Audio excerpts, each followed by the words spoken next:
नमस्कार. आज आपण पित्तदृष्टीची कारणं किंवा पित्त बिघडण्याची कारणं व त्याचं पथ्य आपण बघूया. याच्यामध्ये विरुद्धाशन म्हणजे विरुद्ध गुणांची अन्न एकत्र खाणं. उदाहरणार्थ बघितलं तर दूध दही एकत्र खाणं, दूध आणि आंबट फळं एकत्र खाणं, दूध मासे हे एकत्र खाणं, आंबट फळांपासून दुधाबरोबरचा तयार केलेला मिल्कशेक पिणं. याच्यामुळे पित्ताची दृष्टी होते आणि पित्त व्हायला मदत होते.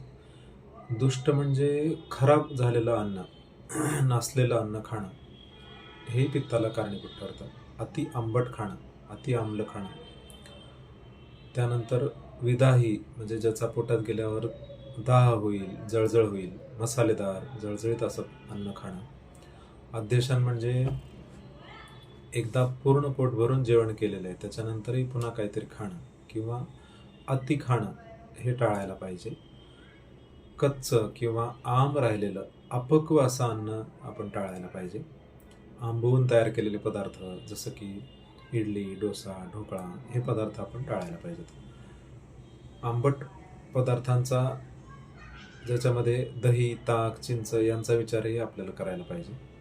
हे पदार्थ आपण टाळायला पाहिजेत. मलप्रवृत्ती, टॉयलेट किंवा युरिन, मूत्रप्रवृत्ती हे रोखून ठेवायला नाही पाहिजे. जेवणानंतर लगेच झोपणं हे एक पित्ताला कारणीभूत ठरतं. शिळं अन्न खाणं, शिळं म्हणजे रात्र उलटून सकाळी त्याला शिळं म्हणलं जातं.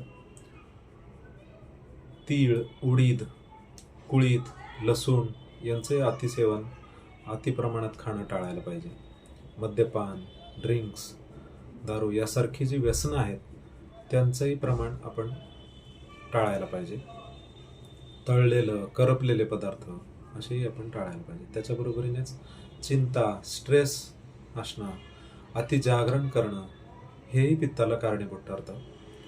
अशी जी पित्ताची कारणं आहेत ती जर आपण टाळली तर पित्त हे कमी राहायला मदत होते आणि आपल्याला त्याचे रोगही कंट्रोलमध्ये ठेवायला जास्ती मदत होते.